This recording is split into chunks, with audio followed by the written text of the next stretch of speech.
I turn this, I tap the front brake with my foot, and now I can go ahead and tighten the caliper down.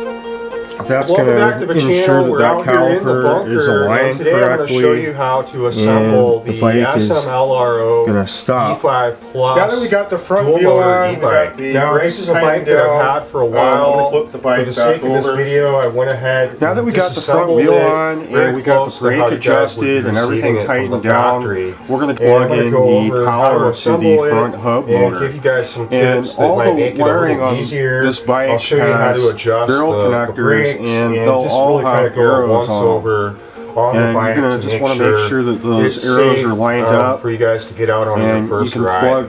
This bike comes very close to being assembled from the factory, but there are the pedals on this bike do have you will have to assemble here, so you can find left and right. The pedals, get those on. The front fenders, the headlight, the bars, and the front wheel.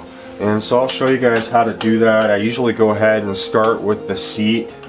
To get that on, you're going to want to go ahead and unlock the battery with the key and just go ahead and slide that out. I took the bike off the stand. After you get the battery out, you're going to want to go ahead and attach the seat. Right now, this has 6 to make sure bolts that are going to attach it to the frame of the bike. Straight, and I believe these are 10 millimeter. Aligned right. And you know, I can lean them forward, I can lean them back, really kind of depending on how I like it. And this feels pretty good right here. And just go ahead and tighten these up. And once you got the seat all tightened down, I usually go ahead and I start putting the bars on. Components on this bike does come with tools, and just so make you'll sure want to that go ahead and loosen these bolts here on the headset.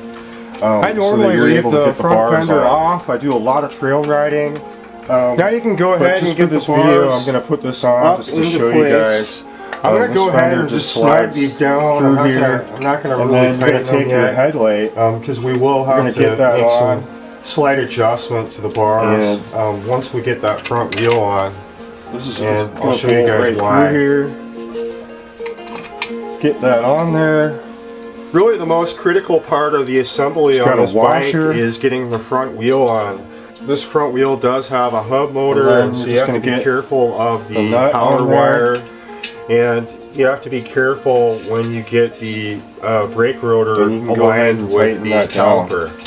And so I usually go ahead and I loosen the front caliper just a little bit, so it's able to have a little bit of play and tighten down on the bike. Once we get that wheel on, I'll show you guys how to adjust these brakes. You're going to want to make sure that your battery is fully charged.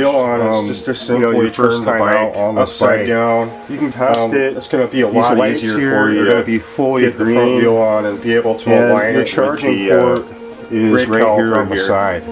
And you can charge this on the bike, or you can take it out if you like.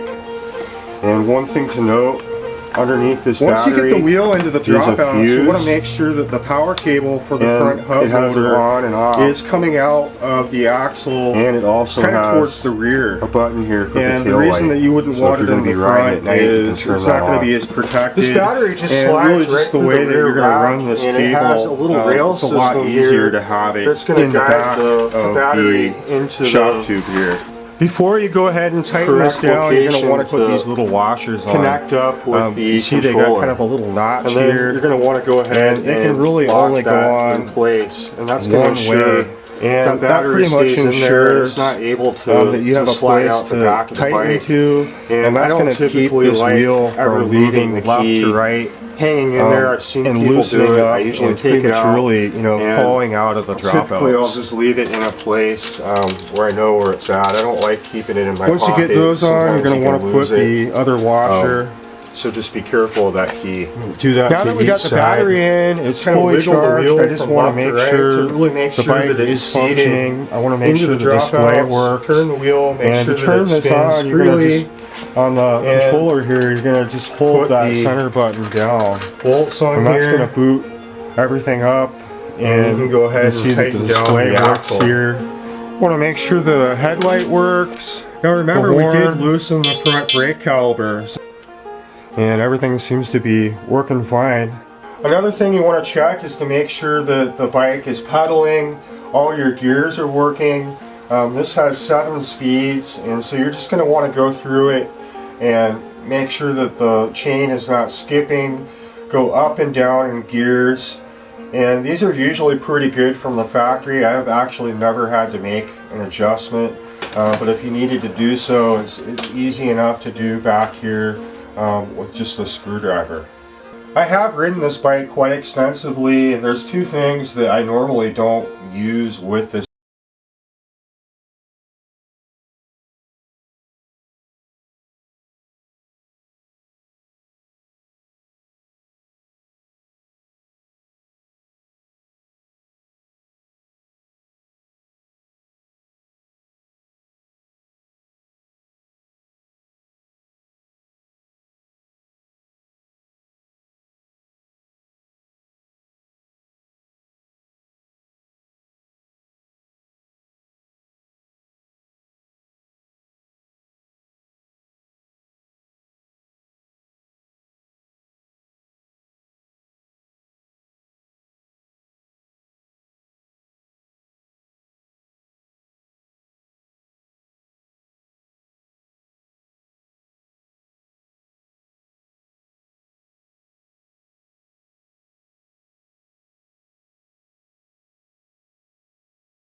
bike, and that's the center stand, which hangs down a bit low. And I ride a lot of fire roads, I ride a lot of real rough trails, and having the extra ground clearance is kind of important for a lot of those areas. And so I just leave it off. I've got the other kickstand which I use, and then I go ahead and I remove the front fender. And the reason for that is a lot of those trails get they load up the tires with rocks and gravel, and it's kind of loud on some of those trails, and so I just removed it. I don't really need it, but if you're going to do commuting, you know, around town, you know, in the city, you probably want to have the front fender, or if you're riding it in wet conditions, muddy conditions, you know, that's going to prevent anything from flinging up onto you. But it's just my own personal preference. I've had a lot of fun with the E5 in the past month. It's treated me really well. It's just a fast, fun bike that works really well on a lot of the fire roads and tight trails. Now, I ride this bike fairly aggressively, and part of preventative maintenance is just after each ride, you know, you want to check the spokes, you want to make sure that everything is tight, and you want to make sure that you charge the battery right away. Don't let it sit for a long period of time, discharge. It's not good for it. And by charging it and keeping up the health of it, it's going to ensure that you're going to get the full 2,000 cycles. I hope I was able to share with you guys in good detail how to assemble this bike. It's pretty straightforward, pretty easy. The hardest part for me the first time was getting that front wheel on, but turning the bike upside down makes it way easier. Hopefully that'll help you guys. Really the main thing is just to make sure everything is tight, and when you get out the first time on the bike, you know, go slow, make sure that the brakes work, make sure the gears shift properly, and make sure that the bike is, you know, comfortable for you to ride, you know, as far as the controls.